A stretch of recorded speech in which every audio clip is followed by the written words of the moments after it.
Hey guys, we're here at a very special place. I'm going to call this, Jay, what do you think? Unimog Heaven? Unimog Heaven, the Couch Pound, Mog Heaven, it's Mogasmville. This is a very special video because I've got Jay Couch here and his website is couchoffroad.com. And Jay has, how many Unimogs do you have? There's probably close to raw number. Close to 50 at the Couch Pound here. Probably 25 nice ones are mine. I have a problem. And if you don't know what a Unimog is, you will soon find out because Jay has kindly offered to let us borrow one as our recovery rig at the ranch. And Andre and Nathan are over there checking out the one that we're going to be driving from here. But before we give Andre an early Christmas present, Jay, let's walk through some of this Unimog Heaven. What did you call it? Unimog? The Mogasm, the Couch Pound. Yeah, let's walk through and kind of show me some Mogatron. Of these Unimogs. Now, for those of you who aren't aware, Unimog is a storied company. They've been around since the Second World War, end of the Second World War, and they build massive trucks, and they're owned by Mercedes. That's right. So they're Mercedes Unimogs now. So kind of walk me through some of the Unimogs that we're looking at here. So we got, this is a cool spot to start, simply because we've got the first, kind of one of the first American Unimogs. It's German, but Case used to bring these in back in the 70s. So this is the old school guy, 406, with the big 3,600 pound backhoe hanging off of it. And then there's about less than 2,000 pound loader that goes on it, or a trencher. Or I've got an adapter for towing train cars with this thing. Literally goes on these rear hooks. So this is cool, but what's interesting is it's almost the same motor that would normally be in our race truck here, which is, well, okay, let me take it back. We did swap out the motor on this just because we're Americans. We had to put a Cummins in it since we're racing over in Poland. But this one's 500 horse, we call it Bam Bam. So this is a... What's the name of the race? It's a very famous... The Breslau Rally. Yep. Breslau across Poland and then into Germany. So this guy actually was a snowblower in its original life.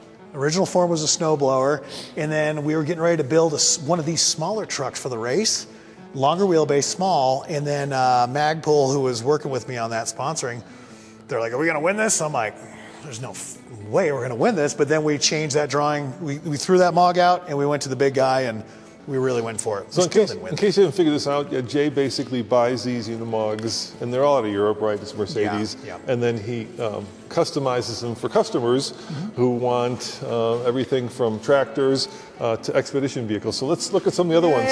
So this is more of a pickup style Unimog? This is more modern? Yeah, this would be a little bit more modern. It's still kind of similar. They're all very similar, but this is the one that we built for Colorado trails. It's still big, but it's a little bit narrower to squeeze through the trees. And what makes this one really unique is it has a factory four-wheel steering. So that rear axle will also steer, counter or crab steering. And even though this is the smaller of the big ones, it's still really tight in the trees. Now, one of the things obviously that makes Unimogs so capable is they all have portable axles, right? That's right. So if you guys are thinking about lifting something, usually there's like a puck lift, there's a body lift, and then there's the portal lift, which is basically, well, you explain a portal. So the portal, it's a neat setup, and I could actually show you really clearly here, is you've got the axle is actually above the center of the wheels. The center of the wheels is right here. And then there's gear reduction hubs, one giant gear there and a small one here that then comes into it. So normally this differential would be all the way down here. And with that gear reduction in there, that allows us the strength, the drivetrain is relieved a bunch of that because it's a 2.2 to 1 reduction in there. And then it also gives us, these are a 46-inch tire, but with this is almost a 5-inch portal. That gives me the equivalent of a 56-inch diameter tire as far as clearance underneath. Yeah, and it also keeps everything up high, right? So nothing's hanging down. You don't have weird angles for the drive shaft, right? It keeps the drive shafts nice and flat. So it's not only elegant from an engineering standpoint, but for off-road, it's also practical. You nailed it. It is a 4 to 5-inch suspension lift without changing your suspension at all. So everything is factory, how it's supposed to be, and those angles and all that are right on the money. Now this is a much more modern Unimog, right? What year is this guy? This guy is going to be, believe it or not, 5 years older than the tan one, but because they end up all kind of looking the same when they get to this series, but this is the big heavy version. So same motor, but this one is one that I'm building to go in Africa, go across Africa and maybe the Middle East. And so this guy's going to get a 15-foot house on the rear. We'll keep it at 320 horse, and we'll do CTI, central tire inflation, on it later on. But this one, you have issues where people will be barricading you, or you have issues where nature will be barricading you when you're something this big. So we built the bull bar and brush bar enough to be able to push through barriers. Let's film the inside before it gets too dark and we go down the Kwanzaa hut. But one of the cool things about a unimog, of course, is that there are many, many gears, right? So, oh my goodness, yeah. So this one looks like it's relatively straightforward. Yeah, well, there's actually a bunch of shift levers, but you can't see them because we switched it over to pneumatic. Yeah. This is a 24 speed that can all be split. So there's the one main shift lever, there's a reverse lever that can reverse everything. So you can go 24 back and backwards. 24 forward. If you could hold it straight enough, you could do 50 something. I've done 48 miles an hour. And backwards. It's not recommended. Yeah, I believe that. It gets really squirrely fast. But so you have a 24 speed that then could be split to give us a 48 speed when we do the overdrive. And it's rowdy. There's a lot going on. It's really rowdy. So like how does a differential work in these? There's got to be like locking differential yeah. that is pneumatically engaged. Okay. And it's a beefy diff engagement. It's a little bit different than what you'd see in a typical ARB, but you can engage this guy while wheels are turning.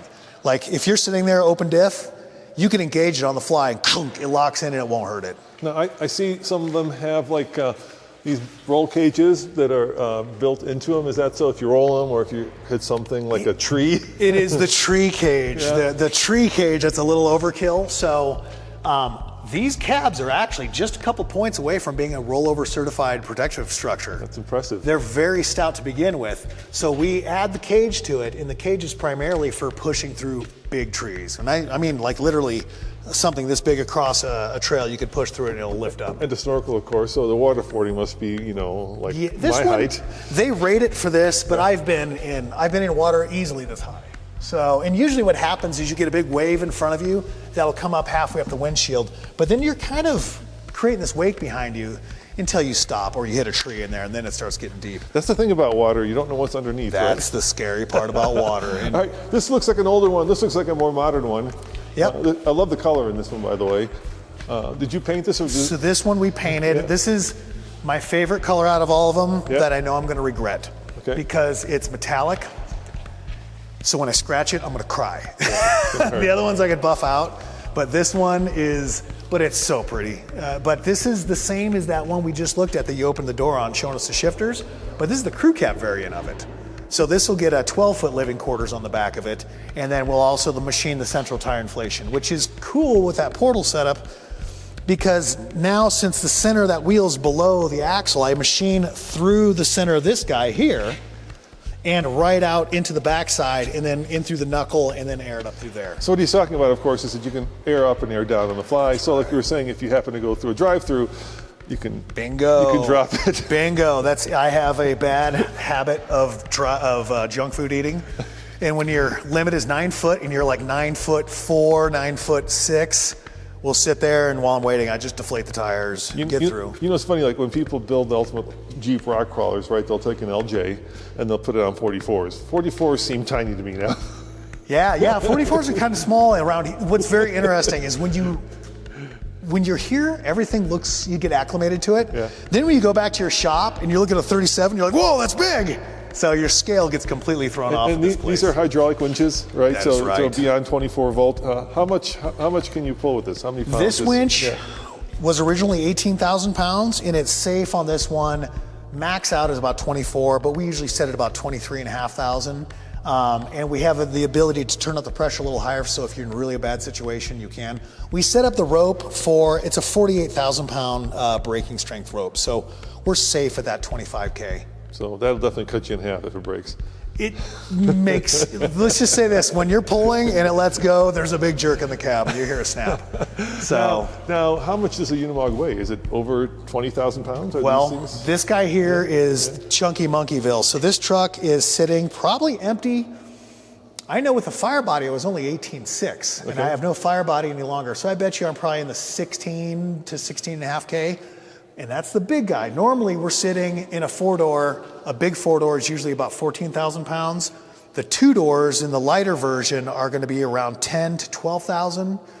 And then they get a little bit lighter, but generally 14K. And what kind of payload are we talking about? How much can you haul with these guys? So the little guy that weighs around 10,000 pounds is rated a lot lower than what it can do, and that's because of like a CDL type license in Europe. Yep. But I easily put 10,000 pounds in them, and they handle it all day long. So I see you buy fire unimogs. Fire trucks are good. Because you were telling me that they're well maintained and people know that, when you buy one, it's been at the fire station and the firefight. These are European fire trucks, obviously. That's right. So what's cool in these fire trucks in particular are 9-man super crew cabs.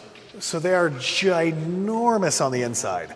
The bad thing about them is they're a much older series machine. It's a 1983, 84, and 82. So we really have to do a lot of revamping to get them up to that 70 mile an hour cruising speed, comfortably and reliable. This guy here is actually a fire truck too. That is in the middle of the transformation. So we sand everything down. If there's any corrosion, we actually cut the stuff out. We don't sandblast it. We cut out the steel, replace panels. Mercedes is amazing. I can still buy body panels for these. And we do have to hand form some of it. But when I'm done with that, that'll be 320 horse CTIS with a 14-foot living quarter on it, and I'll probably have about 100 gallons of diesel capacity. Because usually, like a lot of these trucks, right, come with turbo diesels, but they're pretty small. They're not like. You're totally right. So it's a big chunky tractor motor. Andre, what are you doing, dude? He's helping out. Here, you were saying, let's finish the big chunky tractor motor. Yeah. Big chunky tractor motor, but we could take the specific motor, the OM366, that's 130 horse, and I'm safe to 270 horse. And if I have the proper cooling and the bigger clutch, I go to 320. So there's a lot of sealing up. The Germans really underrate their stuff, and they build them for 100% duty cycle. So the 130 horse truck is a 130 horse max payload, max traction, off-road, hopping that thing, beating the snot out of it, you won't break anything. When I take the same motor and it has to go up to, say, their 240 horse version, the Germans make the axles bigger, they make the frame heavier, because it's rated for max payload in the worst off-road situation ever, and it won't break at that horsepower. We then bump them up because we're usually not running that kind of stuff. We're trying to go fast down the road, and when we're off-road, we're in the low gear range anyway, and we're smart enough not to lay into it. But these are also work trucks, so you got to figure out your construction worker just hammering this thing. I mean, they're used for everything, right? From snow plows to tractors to excavators to fire trucks to construction equipment. Yet I am yet to find an application that there is not a MOG that has implements for. I mean, honestly, you nail it. It's everything under the sun. All right, and then last question before I hand the mic over to Andre, who's dying to get in, the one that we'll be showing you that we're going to be bringing back to the ranch. If somebody wants one, how much does this cost? How much are we looking at? So they're going to range a lot. Pay as much money up front as possible because you'll pay a lot less later. So you can see MOGs for 25, 35, 40, 50 grand like that. No matter what, they're going to be 100 and something. No matter what. If you want something that's fast, reliable, and all that, like the one that Andre is going to be, does he know which one he's getting? He's aware it's over here. Him and Nathan have been salivating. So his is a cool one. Yeah. His is 400 grand. Andre. Yeah, so that's the NORAD is what we call it. Let me give you the mic and you go look at the truck that we're going to be... Did you say 400 grand? 400, yeah. Are you insured for 400 grand? I'm a little nervous, Jay. All right, go show. Yeah. So... Go, Nathan, go check it out. We're all going to sell like 4 of our Hummers. Sell 4 Humvees, buy one of these. I think so. Roman. Sell the Hummer. 4 times. Get one of them. Okay, it's just not right, let's check it out. So, can we pull it back? Yeah, absolutely. Here we go.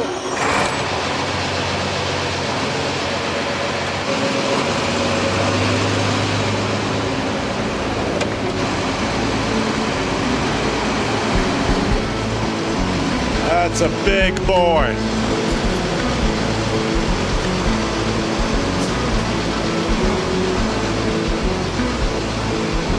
Woo-hoo-hoo. Oh boy! Well, this is the biggest and one of your biggest and baddest ones. Yes. Was this the one in Moab? Yes, we had this guy in Moab. That's what I met you guys out there over by the car wash. Yeah.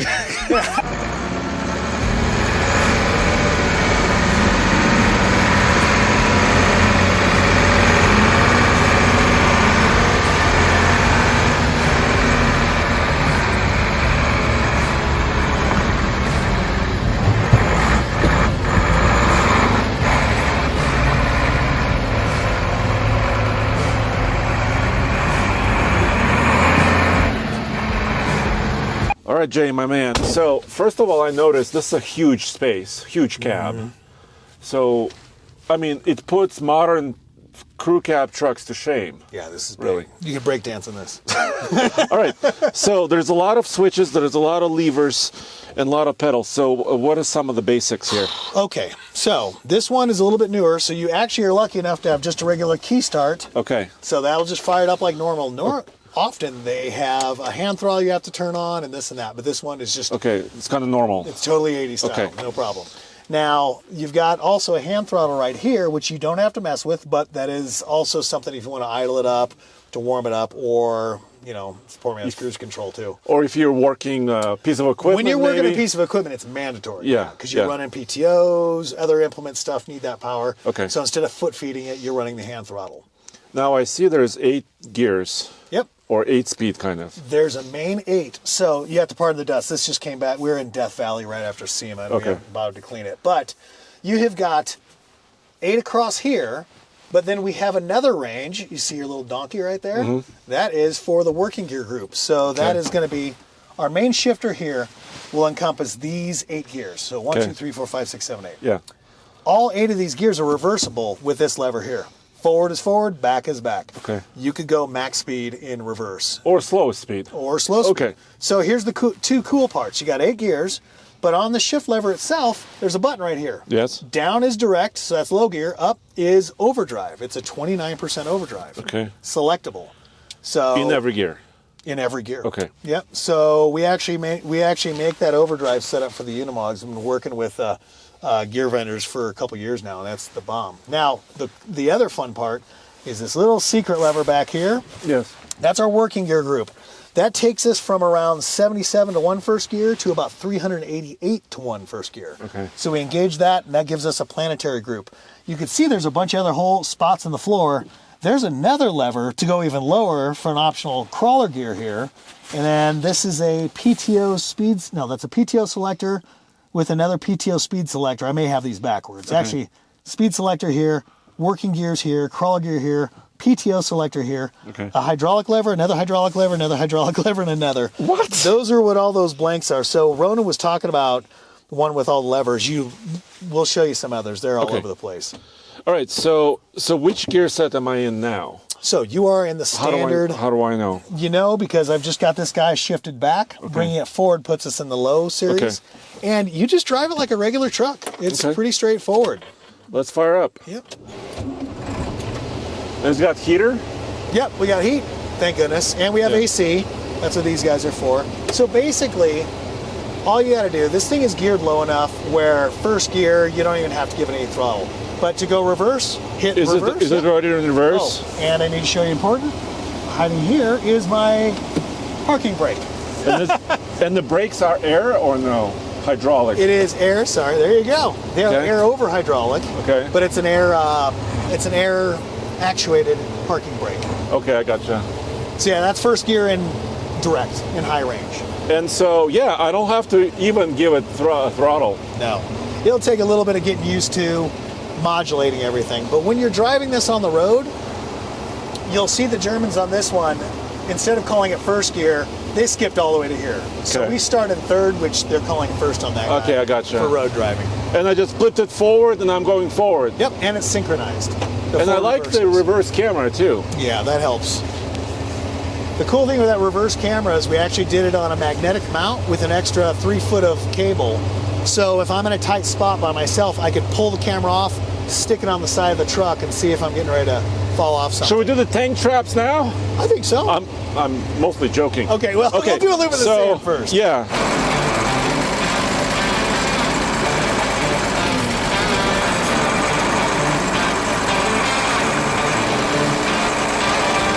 This is a really soft sandy canyon where even taking my Jeep on 32s, 33s kind of varies down a little bit. You got to carry momentum through it. There you go. Open hand? Open hand, exactly. Okay, That's I'm perfect. trying to listen to you and learn. Woohoo! Can we jump it? You can hit it a little harder if you Okay. want. Alrighty, so I'm learning quite a bit, so I think I understand now four-wheel drive, lockers, right? Yep.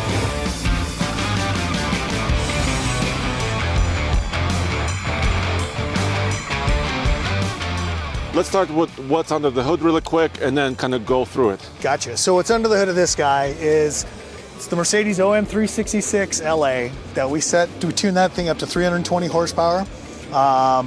Fuel economy is good, torque's good. We're pushing that 800 foot-pound mark for the torque on this guy. Okay. Truck weighs 14.6 as it sits. And how do I open the hood? So you don't have to open it now. Yeah. You basically, it's even removable. So we got a hood key that comes in here and here, flips up. You can do that, the whole thing comes off, and this whole grill comes off, and you could service everything on there, which makes it nice. All fiberglass. This is your bumper. Yep, you put we on. do the high clearance bumpers because normally they're out here and we smash them. So we do projector beam headlights, high clearance bumper. It's all 1/4 inch. What is it, 45-degree approach or more? Oh, it's better than 45 on the approach, yeah. This winch? The winch, we're sitting at about 23,000 pounds on that guy, hydraulic. Okay, synthetic line. Synthetic line, yep. 48,500 pound brake strength on the line. You'll have to show me inside how to operate it. Yes, we'll go. Okay, and then 46s? 46s, and we're aired down because we're using the central tire inflation system, or CTIS. Whenever you see a cover like that, it's hiding some hoses that are, keep them from getting smashed. But this is your custom piece as well, right? Yeah, the whole CTIS is actually our custom. And these are billet aluminum wheels, double bead lock, internal bead locks. Whew. So that's a legit wheel on that.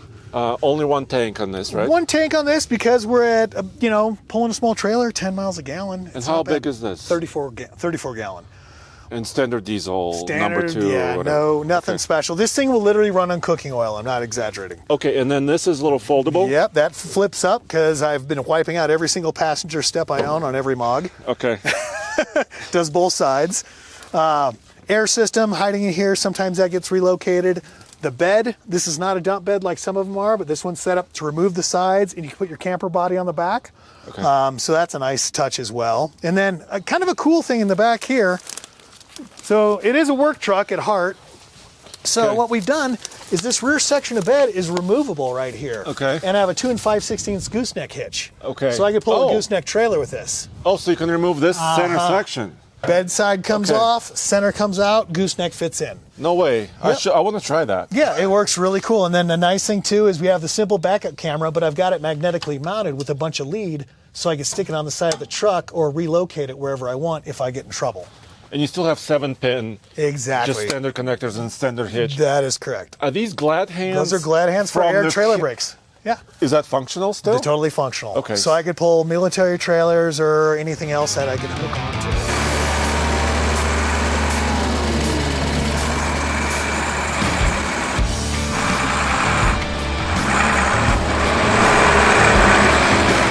Try jumping into second gear or start from beginning wherever you want.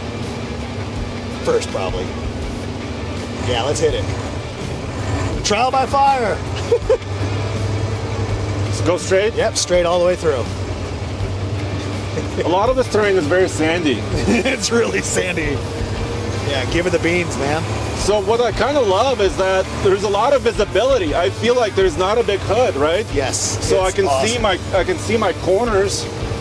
And it's actually quite nice. When you're in a big vehicle like this, visibility is critical. And this is just the exhaust pipe here. Yep, exhaust. What's in here, batteries? So just battery box on that guy. And is this 24 volt or 12? Yeah, it's 24 volt, even though this is actually a civilian truck. It is, yeah, so it's the European trucks have all gone to 24 volts back in the day. And it's better too. Cranking over that big motor at 24 volts is great. So do you also have a 12 volt system, or are you running everything on? There's also a 12 volt system as well. So we have an inverter set up down there, not an inverter, but basically a converter. Like a step down? Yep, step down in there. So we have all our 12 volt components on there.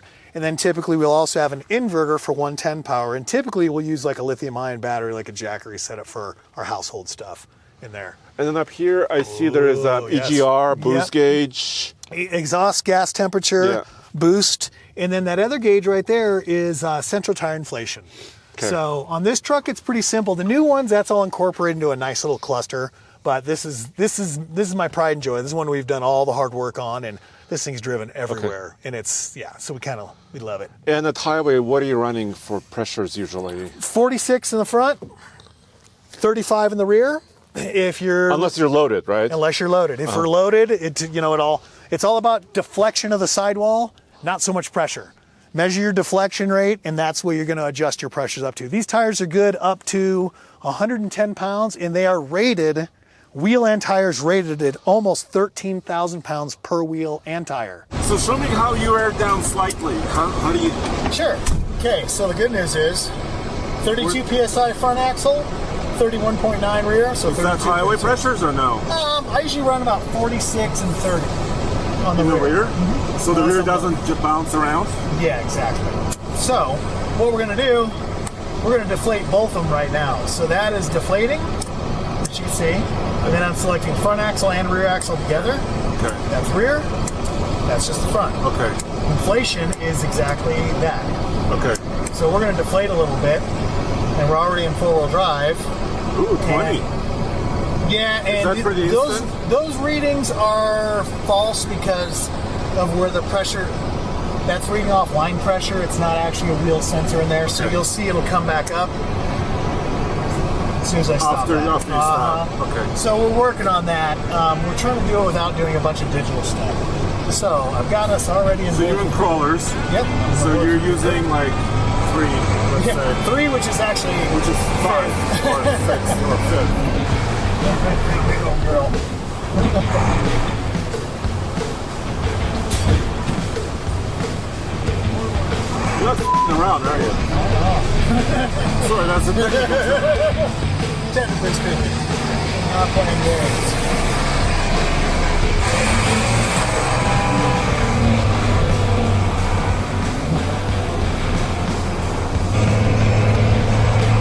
I locked it momentarily. I'm gonna unlock it now. You're really exercising, huh? Yeah, look at this one coming up. Dude, your approach angle is insane. What the f*** are you doing? Bonkers. So I'm gonna lock them both coming down this slippery slope.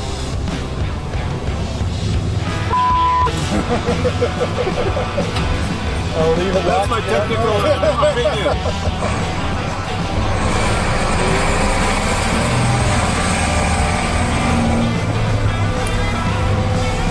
Unlock them.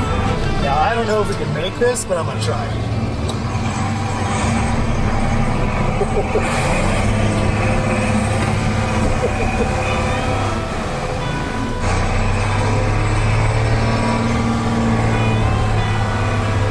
This is not a mall crawler then. Nope.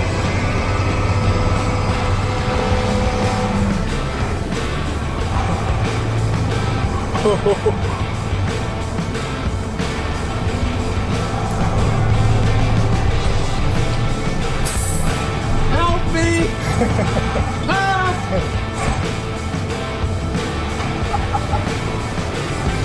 Pretty cool, huh? Yeah. This will be great recovery rig once I learn how to use the winch. Yes, yes, it's gonna be awesome. Hey, Andre. Yo! You know what? I got it. That's all right. You know what they say, Jay, right? Right, about the bigger the truck, the small, you know. Well, What are you saying? that's why normally. Oh, What are you saying? Just saying. that's why I usually drive Samurais. So So does Nathan. What do you guys say? Guys, thank you for watching. Thank you for the Cool. loan of this Yeah, thanks for incredible coming out. vehicle. I can't wait to have a recovery rig that actually can recover any F250, 350, 550, 650. We're going to go all the way up to the 50s. nice, excellent. Remember, check out Couch. Is it Couch Yeah, Offroad? couchoffroad.com.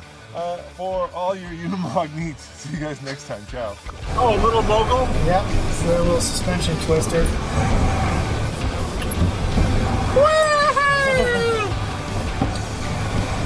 Okay. And this is our closing statement. Oh my god, it is gnarly!